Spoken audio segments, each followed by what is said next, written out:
안녕하세요.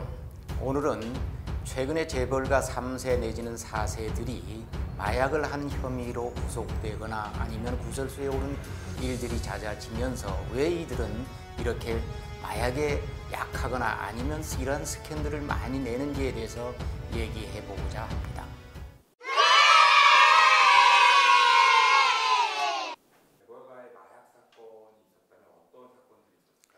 재벌가 마약 사건은 지금하고는 약간 다른데요. 80년대, 90년대 되면 그때만 하더라도 갑자기 우리나라가 사업이 팽창되면서 졸부들이 많이 나왔습니다. 그래서 졸부들이라든가 아니면 졸부 2세들이 마약을 한 혐의로 구속되거나 스캔들이 많이 올랐습니다. 제가 직접 만나본 한 그 강남 개발로 큰 재벌이 된 2세였는데 그 친구는 대한민국 최고의 학부를 나오고 인물도 훤한 친구였습니다. 그러다 보니 자기가 30대 초반에 아버지 회사를 물려받아서 사장이 되었을 때 주변에는 그 사람을 유혹하는 최홍살 같은 애들도 있습니다. 그래서 거기에 유혹돼서 결국은 도박, 마약 이렇게다가 패가 망신당하고 지금 흔적조차 사라져버리기도 했었습니다. 그러나 재벌가에서는 정통 재벌가에서 장소이라든가 경력을 물려받을 이런 친구들은 마약 같은 데는 손을 안 대는 걸 불문율로 했었습니다. 그러나 최근 들어서 3세, 4세에 들면서 이러한 사태들이 많이 일어나고 있습니다.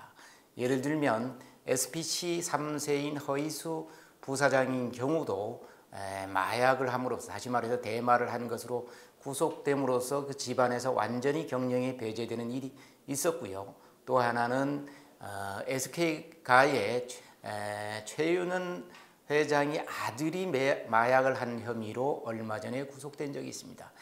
그리고 또 하나는 현대 정주영 회장이 아들인 막내 아들인 정몽일 회장의 아들이 최종건 회장이 장손과 같이 한 혐의로 구속되기도 했습니다. 이번에 이 CJ 이재은 회장의 아들인 이선호 씨가 그와 비슷한 형태의 대마를 흡입한 혐의로 또 밀반출한 혐의로 이번에 구속된 것입니다. 예전에는 마약을 구입하거나 이런 게 상당히 힘들었습니다. 이것을 구입해서 사용할 수 있는 사람들은 연예인이라든가 아니면 졸부라든가 고관대작 아들이라든가 이런 사람들이 마약을 주로 하고 한 번 마약하면 이게 중독성이기 때문에 결코 빼내지 못합니다.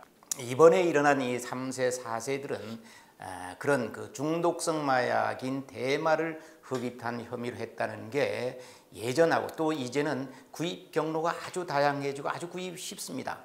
직구로도 구입할 수 있고 또 미국 같은 데는 대마는 마약으로 분류 안 되기 때문에 본인이 직접 구입할 수도 있습니다. 그렇기 때문에 다른 때 예전 경제성장기에 있었던 마약하고는 약간 성격이 다르고 또 경영에서 소외됐거나 아니면 무의식 중에 유학 중에 대마를 했었다라든가 이런 게 그 연관이 돼서 마약을 한 것으로 파악되고 있습니다. 이선호 씨는 어떤 인물인가요?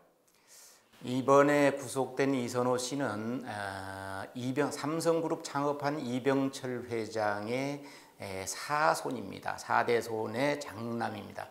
이재은 회장이 장손이었고 이재은 회장이 외아들입니다. 그렇기 때문에 삼성가 같은 이병철 가의 적통을 이어받은 친구라고 할 수 있습니다. 그런데 이전에 이병철 회장이 삼성그룹을 만들어서 이병철 회장한테는 아들이 셋이 있었습니다.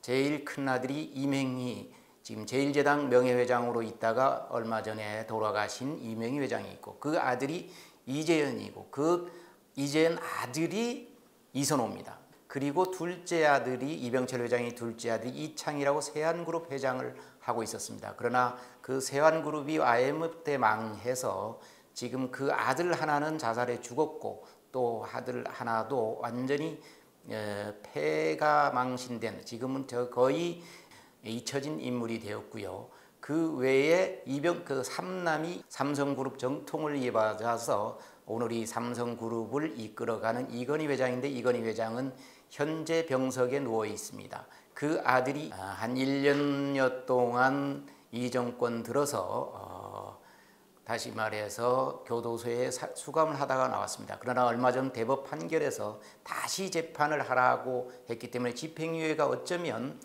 실형으로 바뀔 수도 있습니다. 이러한 그 이병철 회장 가히 이 3대에 이르렀을 때 아주 아군이 끼어 있는 것 같습니다.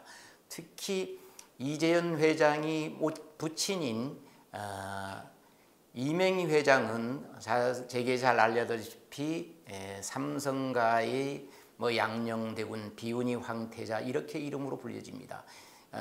이명희 회장은 경북고등학교 32회를 졸업해서 일찍부터 삼성에서 이병철 회장이 신임을 받으면서 삼성가의 적통을 이어받을 것으로 했었습니다.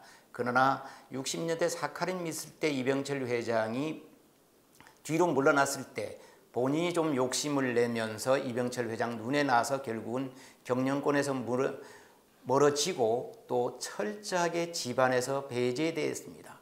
그래서 이재현 회장은 어머니 밑에서, 아버지는 그 후로부터 주로 유랑 생활을 했고, 다시 말해서 몽골에도 살았고 부산에서도 살았고 대구에서 살고, 결국은 돌아가실 때는 중국에 있다가 돌아가셔서 시신이 한국으로 오는 이런 일까지 있었습니다. 그래서 그때는 장충동은 누구랑 같이 있었느냐 하면 이재현 회장이 어머니인 손봉남 여사가 그 이병철 회장이 부인인 첫 부인, 본부인 박두을 여사를 모시고 살았습니다. 그래서 이재현 회장도 그 할머니, 어머니 밑에 자랐고, 이선호 역시도 그 할머니, 손봉남 여사의 할머니 귀염을 받으면서 자라왔습니다. 그러나 그 손봉남 여사도 몇 년 전에 쓰러져서 지금은 거의 거동이 안 되는 의사 전달을 못하는 형태로 되어 있습니다.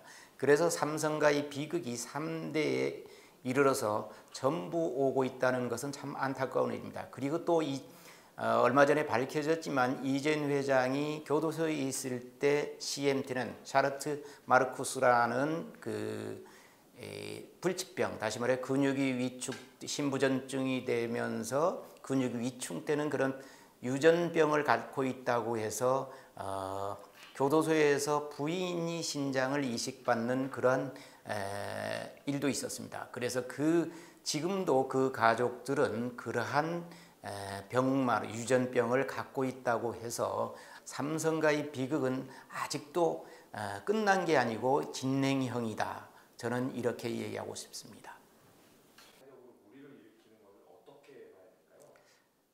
제가 몇 년 전 재벌 3세라는 책을 썼습니다. 재벌 3세라는 화두를 처음으로 끄집어냈는데, 재벌 2세는 3세하고 완전히 다릅니다. 2세는 창업한 아버님이 옆에서 사업이 어려움을 다 보고 자랐습니다. 아버님 옆에서 지켜보면서 사업가 정신을 키웠습니다. 그러나 3세는 대부분 만들어진 사람입니다. 손에 흙 한 번 안 묻혀보고 유치원 때서부터 대학 졸업, 유학 갈 때까지 모든 코디네이터가 있어서 그 사람이 인격 소양이라든가 이런 거를 학문을 주입시키는 이러한 길들여진 사람입니다. 그런데 이 친구들은 3세들은 대부분 미국 유학을 갔다 오면 과장이나 부장으로 입사를 해서 3년 만에 임원을 달아서 경영 수업을 받는 그런 코스를 밟습니다. 그래서 제가 그 재벌 3세들한테는 이런 그 왕관의 무게를 과연 이길 수 있느냐. 왕관 이미 주어진 이 금수저, 어쩌면 다이아몬드 수저를 갖고 태어났는데 그 무게를 과연 이길 수 있으냐. 이길 수 있어야만이 거대한 왕국을 벌이는 그룹 총수로서 경영을 이상 없이 할 수 있을 것이다. 저는 그런 얘기를 한 적이 있어요. 그 책에서 그 화두를 던졌습니다. 큰 기업들은, 큰 재벌들은 3세에 이르렀습니다. 3세들이 경영을 잘못해진다면 이것은 국가적인 재앙이 될 수도 있습니다. 그래서 이네들은 아무리 좋은 대학을 나오고 경영 수업을 잘 받았다 그러지만 기업가 정신이 없어지면, 그리고 공장이 돌아가는 공장 소리를 모르면, 현장을 모르면 결국은 기업은 잘 안 돌아가게 돼 있습니다.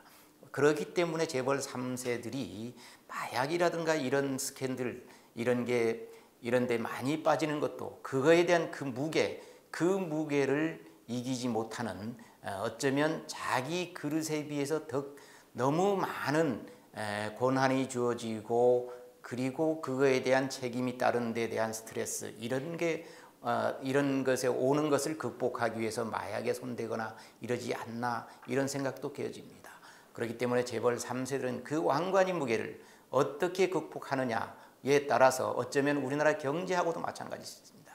우리나라 경제는 오너 경영이 전문 경영인보다 오너 경영인에 익숙해져 있습니다. 그렇기 때문에 재벌 3세는 싫든 좋든 자기가 오너 경영인 최고 경영자가 될 수밖에 없습니다.